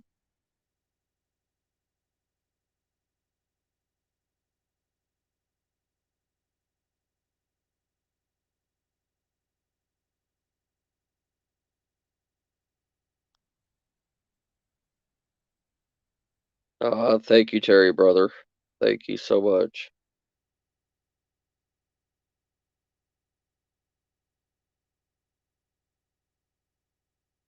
So nobody really knows what the zombie virus is capable of, if there is a zombie virus. But, with us destroying mass amounts of nature, moving to and with with what is it called? With us, destroying our ecosystems and everything, there may be a virus that was around thousands of years ago sitting in permafrost in Siberia that just needs one person to uncover it or eat that part of snow or something. Right?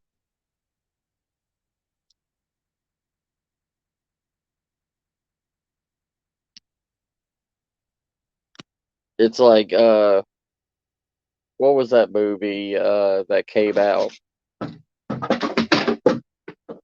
Kids, stop your uh my cats are fighting each other. Yeah. Yeah, Steven.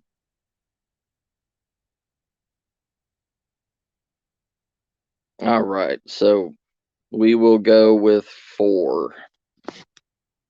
But, it's one of those things.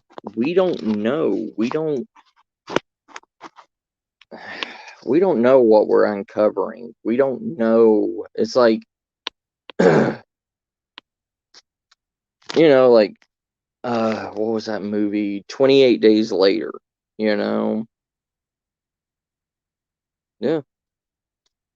I mean, there's wolves there that are huge, almost dire wolf size in Chernobyl. There's deers that are growing an extra face. I mean,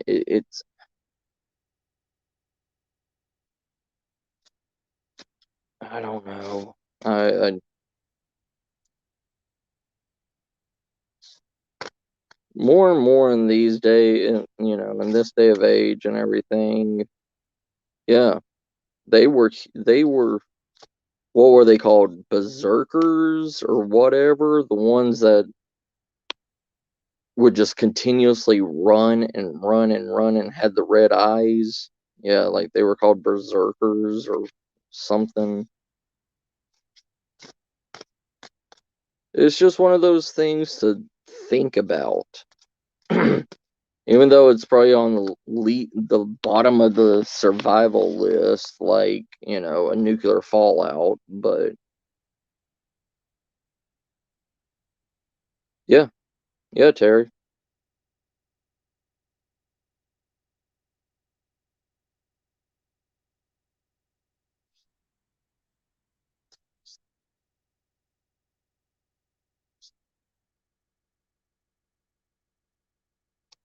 All right. Here is one.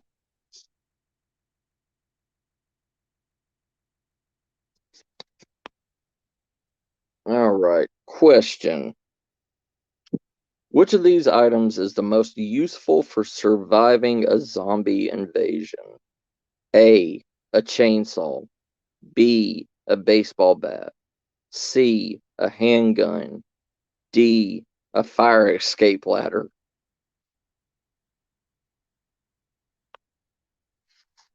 Yeah, I saw that, Steven. I saw that one, yeah.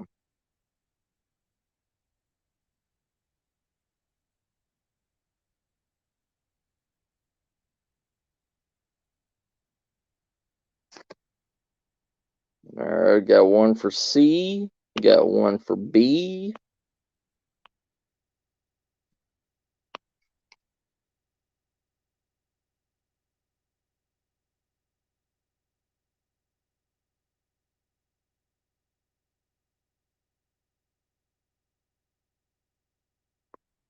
Got two for B, one for C.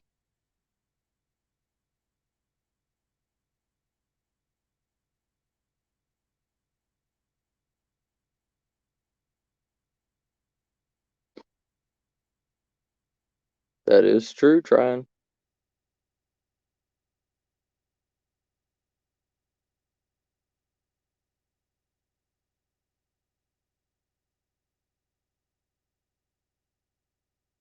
All right.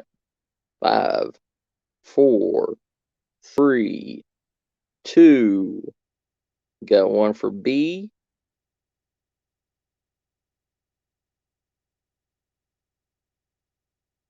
Yeah.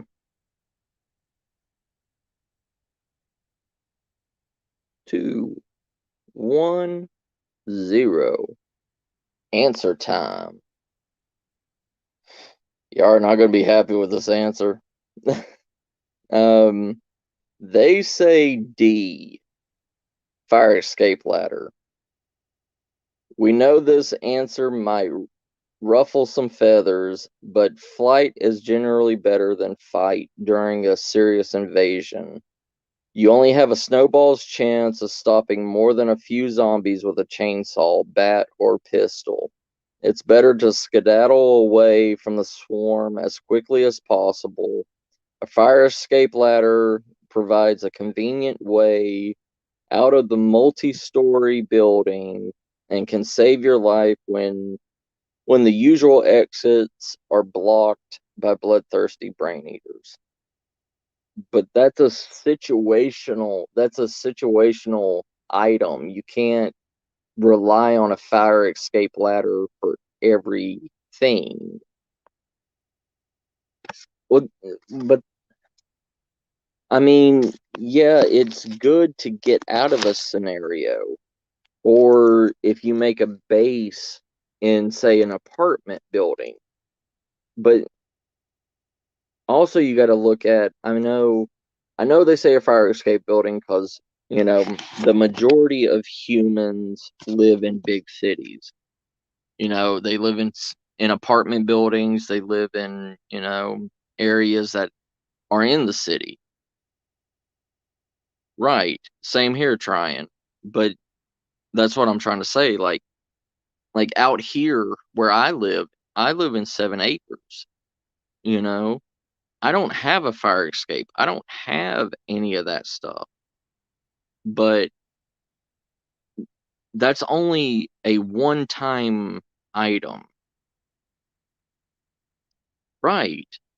It's you can't say that for every situation or every person that's out there. I don't I I want to throw that one away because that's bullshit.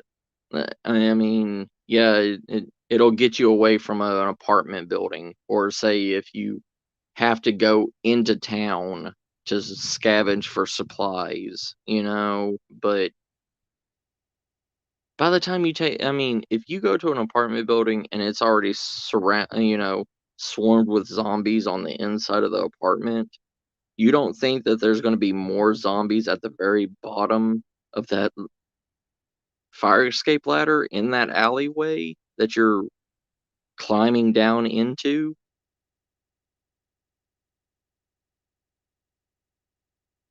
Yes, sir.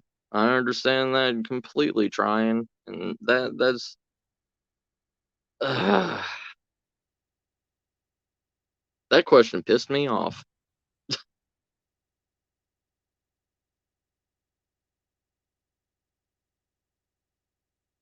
Yeah. See, like what Steven said. Yeah. What if you live on the bottom floor? What if? Ugh. I mean, that's the thing that right.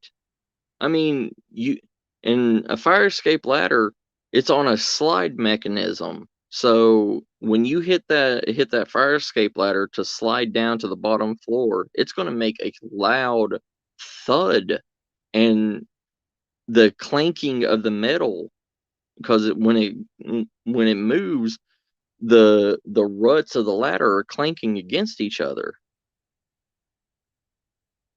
Oh, you don't, trying?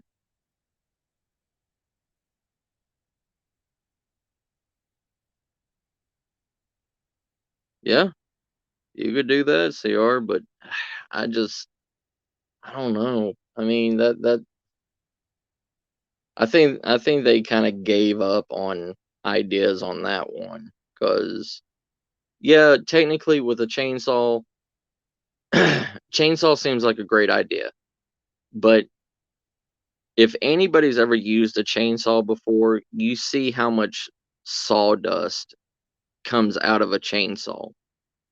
Imagine that chainsaw hitting a human like it did that tree trunk.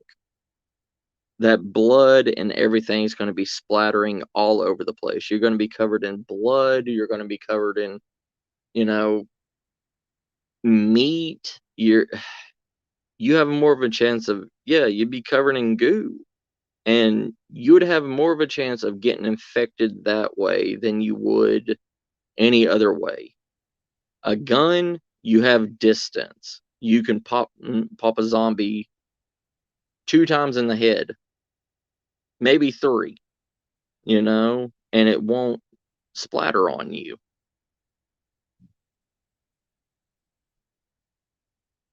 Yeah, yeah, Terry.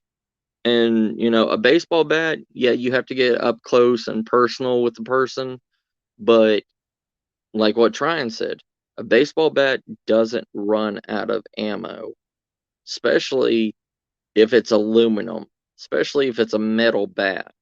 Because if you take like a Louisville Slugger or any kind of wooden bat, it will break. It'll break over time. And also, you got to worry about the elements affecting the wood, splintering it, stuff like that. I mean, you can ask anybody that's left a splinter in their hand for too long. You know, if if the, if you spent all your time with Louisville Slugger, a wooden bat, bashing in zombie's head, and that blood soaks down into that bat, and you get a splinter in your hand and it's covered in zombie blood, you're screwed. Yeah, if you run out of bullets, you're also screwed too, Steven. It's one of those things. It's everything's has a pro and con to it. Yeah, cold steel crusher. Yeah, the plastic ones. I mean, what is it called? Nylon fused plastic or whatever.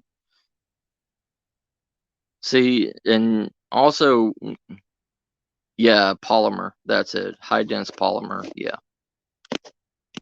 And, like what Steven said, what if you run out of bullets? You don't have time to sit there and reload your clip, and you can only carry a certain amount of clips on you at one time. And, you may be the fastest reloader in the world, but you still have to take that time to reload. And in that split time that you need to reload, they can be on you.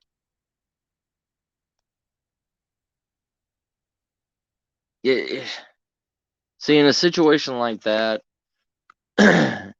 every one of those options have pros and cons. And eh, a handgun, I mean, you have 15 shots, sometimes 17, depending, and a baseball bat can split. You could see it in Major League Baseball. I mean, they hit a ball going 90 miles an hour, and I've seen them split completely in half. Right, CR. That's a thing too.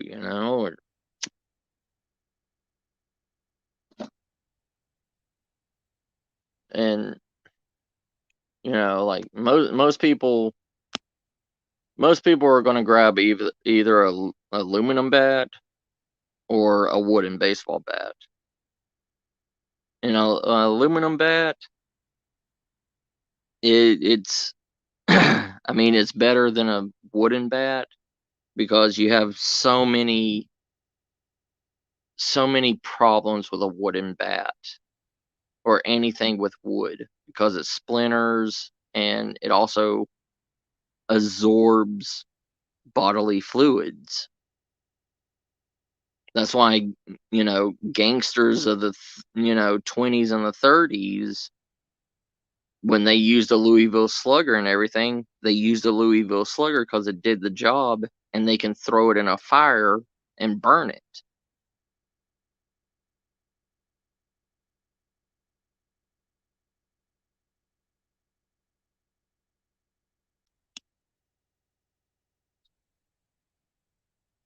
Oh, oh,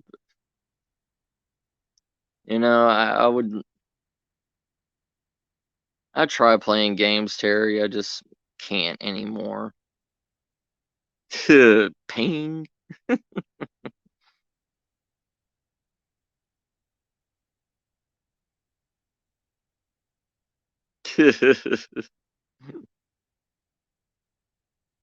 Right, sweetheart. Yeah, it's one of those things. I mean, like you see zombie movies and everything where they grab a plank of wood or whatever and use that as a weapon. Yeah, it's good for, maybe one or two hits, but if you grab a 2x4,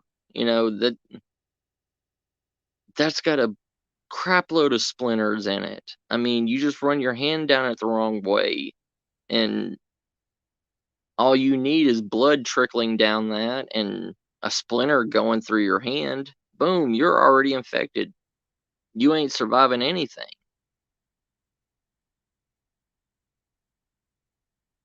Then the whole entire chainsaw idea is, and if you're with a group of people and you use a chainsaw, you're not only endangering yourself, you're endangering others' lives with a chainsaw. I mean, a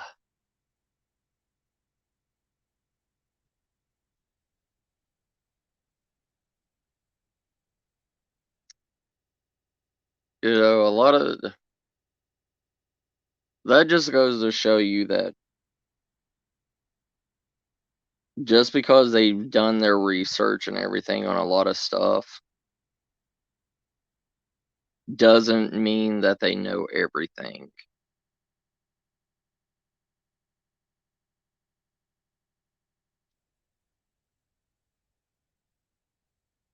And, you could be one of the smartest people in the world, but common sense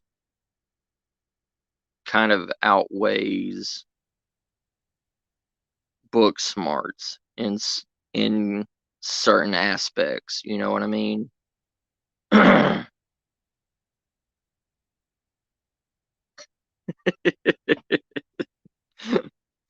Right, Terry. Well, it's me, Terry. I mean,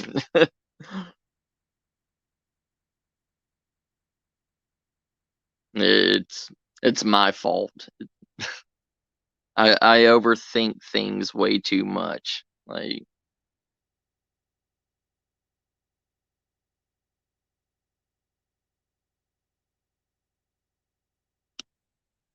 all right, family. I uh I really hope y'all enjoyed this and everything, and maybe we can play this some more, and you know, maybe you know, one day a week, have a game night, a survival game night. And if y'all, I mean, would y'all be into that? Would y'all like to do survival game night?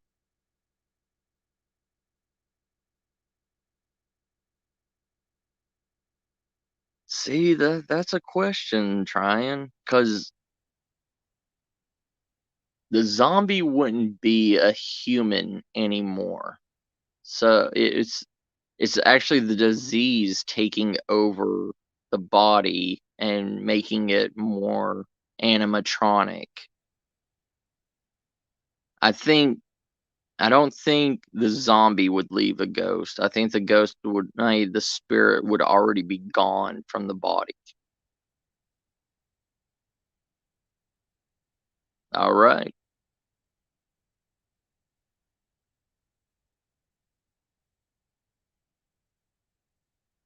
Yeah, Terry. That's pretty much the best thing that you could do in a zombie apocalypse kind of scenario is you're going to have to be quiet as anything.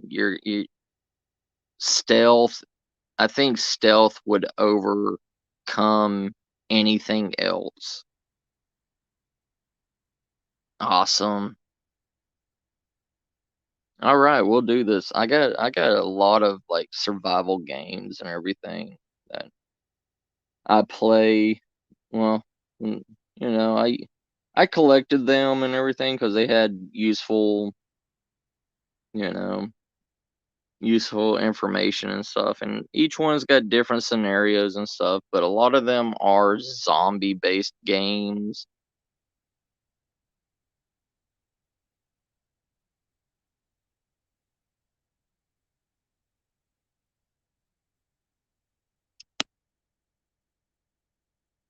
Yeah, I'll next Sunday. Yeah, let's do next Sunday, and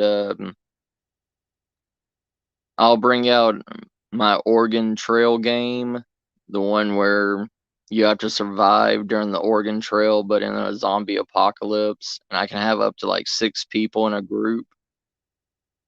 A zombie ghost would suck, right?